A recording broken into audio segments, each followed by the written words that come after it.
Dag Caroline. Dag leef Luxot so und unterwegs. Schön, dass ihr da seid.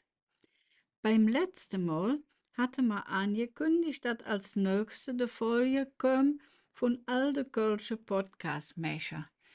Und wir haben uns auch getroffen, war ganz toll, der Uli Kiefernagel hättet wieder super organisiert, aber mit dem Hulade wedet doch der Dezember. Wir sind also höch sozusagen unter uns. Und weil es ob Christag angeht, mein ich, könnte wir uns über de Tannebäumchen unterhalten. Hermann, hast du der große Baum am Dom gesehen? Ja, ja, dat. Wie steht ich de mal gesehen han, hatte ich gedacht, ich wär am Träumen. Das war im November. Ich glaub am 17. Ich dachte, ich hätte sie nicht mehr all. Ne Baum koten am 11. Das konnte nicht wahr sein. Früher fing dat doch ich am ersten Woche von der Adventszeit an. Früher ist in der evangelischen Kirche doch der Dude Sonntag. Man sagt auch Ewigkeitssonntag. Das ist doch eine stille Feiertag, wo man an lebe Menschen denkt, die als gestorben sind. Da macht man doch kein Party mit dem Löwing. Dat küt all von Corona. Ja, bei Mensch einem hättet wieder Corona gejoven. Und wieso dann früher der Weihnachtsmarkt aufmachen? Also in der lange Corona-Zeit für ein paar Jahr wird doch keine Weihnachtsmarkt. Und der Händler han verhaftig miese gemacht. Und wie es dann wieder losging, hätt man früher abgemacht, damit der Händler ein bisschen davon wieder erinnerholen konnte. Und dabei ist es geblieben. Aber am Dudesonntag ist der Weihnachtsmarkt zu. Danach ist er bis zum 23. Dezember ob. Ach so, es kommt mir auch so komisch vor, weil man den Baum als bei Temperaturen wie im Frühjahr hatte. So hatte man mir zig der schöne Baum in Rau anzuloren. Der Baum am Dom ist wirklich schön. Ich habe gelesen, die rote Fichte ist 25 Meter hoch und hat einen Wiggereis hinter sich. Ne Baum aus Tirol. Ja, das ist ja wahrhaftig nicht der Ägerem. Weißt du, wie es dazu gekommen ist? Ja, der hat sich bei zu Hause in Tirol in einem Wohngebiet gestanden und war zu groß. Darum hat er gefällt werden, weil der Lüg da in der Nöde in der Wohnung Gitarreslicht mehr hat. So haben sie den Baum dann mit einem Schwerlasttransporter, ich habe kein Wort dafür gefunden, hierher gebracht. Von der Stadtgrenze an, weißt du ja, der Polizei dann nebenher gefahren, wie bei einem Promi. Mit 2 Kränen haben sie dann das große böhmische an seinem Platz postet. Der muss ja sicher da stehen, auch wenn es starker Wind geht, auf Regen, auf Schnee. War den Arbeiter drin stich 1000 Korele in Rot und Gold und mi wie 50.000 LED-Lämpchen. Dat Obstelle und Dekoriere geht ja nicht im Rubbedi-Dub, dat hätte paar Dächer dort. So festlich. Der Baum hat jetzt ein zweite Level als festlicher Mittelpunkt für den Dom.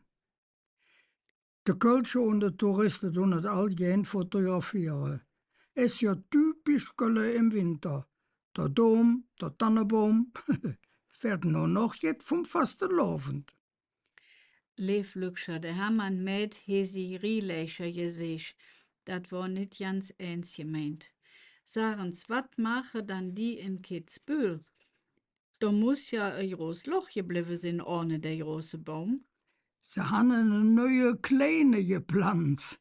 Der wird auch geschmückt. Der muss jetzt ich noch jetzt wasen.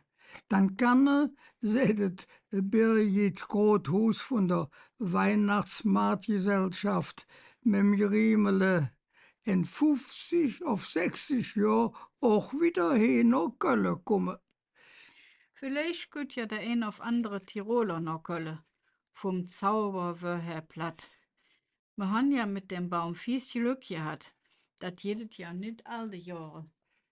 Ich habe es bei meiner Podklaff-Recherche, hört sich gut an, oft nicht, habe ich nicht herausgefunden, wo all die Bäume herkommen. Ist auch nicht so wichtig. Aber 2023, das habe ich gefunden, kommt der Baum aus der Eifel, aus Hellental, auch mit einem Schwerlasttransporter und mit der Eskorte von der Polizei. Der Baum hat sich zwischen Laubbäumen breit gemacht und war im Weg. Die Laubbäume können mehr Wärme vertragen und da macht der Nadelbaum fort. Der war also nachhaltig.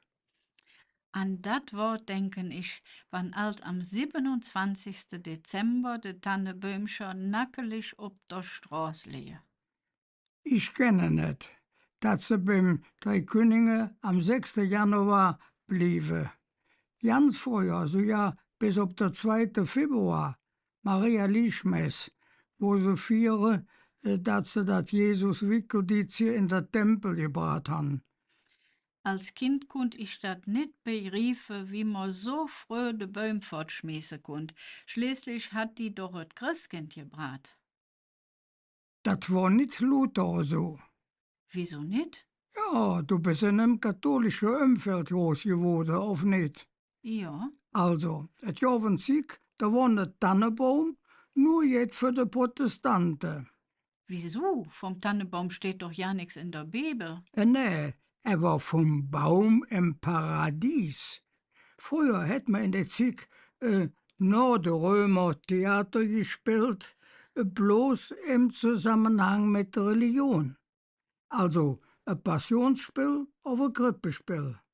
Und für klar zu machen, dass der Mensch auch wahrhaftig der Jesus nötig hatte und das, was er für den Mensch getan hat, wurde dann gezeigt, also gespielt, wie der Adam und das Eva im Paradies war und das Eva der Apfel vom Baum gepflückt und mit dem Adam gedealt hat.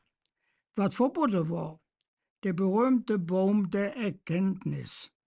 Das soll, sagen die Brauchtumsforscher wie unser berühmter Manfred Becker-Huberti, der Anfang vom Christbaum gewesen sein.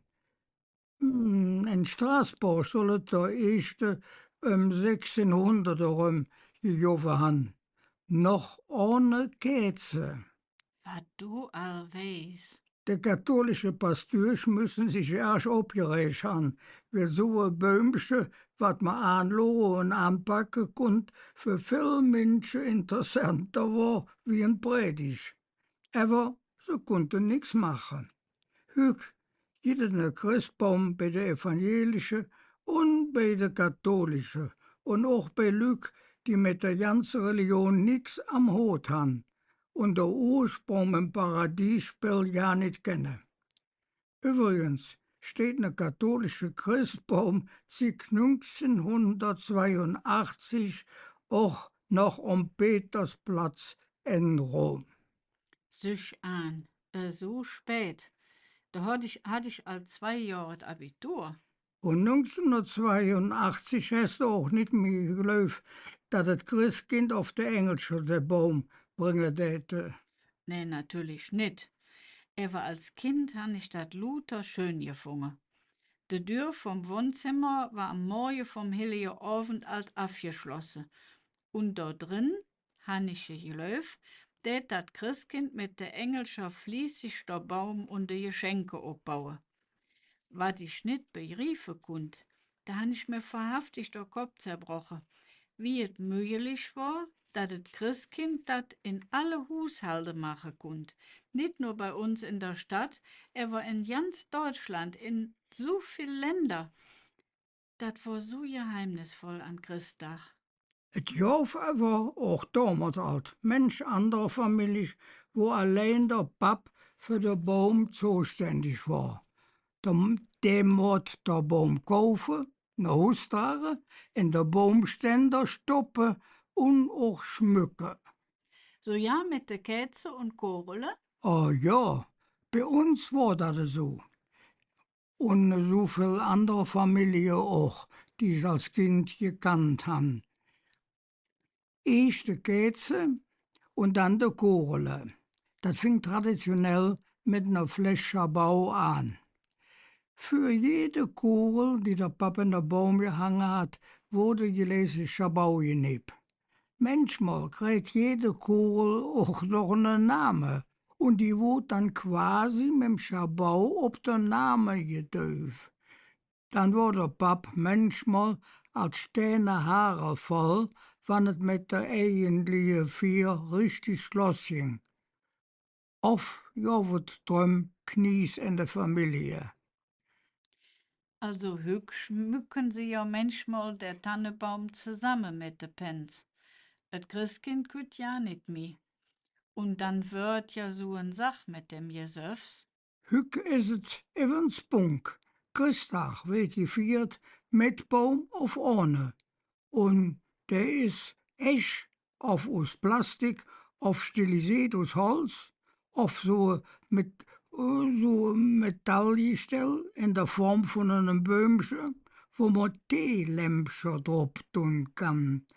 Selten gibt es noch echte Käse, aber gibt es auch noch. Sonst elektrisch Licht, es gibt Spielzeug im Baum, manchmal noch Lametta wie früher, aber erg selten.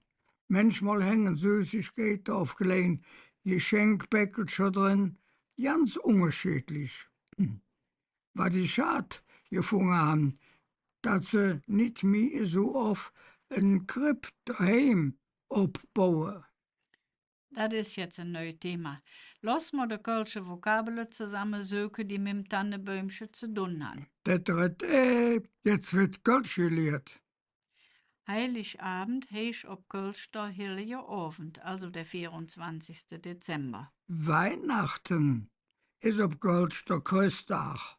Und wenn einer Weihnachten Kölsch aussprechen tät, also Weihnachten, ist das gefutelt, also gefuscht.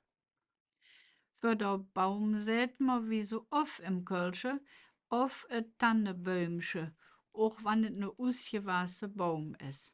Im Baum hängen dann noch also Äpfel und manchmal Nüsse. Und Korele. Da haben wir ein G nom dunkle Vokal, also no A, O auf U. Das spricht man lauter wie ein R, Korele. Genauso wie das ist gelore oder das ist ne Bohre. Genauso auch nom A, der Ware oder nom U wie der Vogel. Jetzt lest aus. Der Baum tät man in der Ständer stoppen und dann schmücken. De Kätzja det ma anstechen, nicht anstecken und ausblasen. Of man het Lämpchen, die tät man anmachen, of instöpselen. Wat ihr auch mat an de Vierdech. Wir wünschen euch ein Jode Zick vorher mit dem großen Baum am Dom und mit lewe Minsche euch rum am heiligen Abend. Gesegnete Christech und hallo Salze.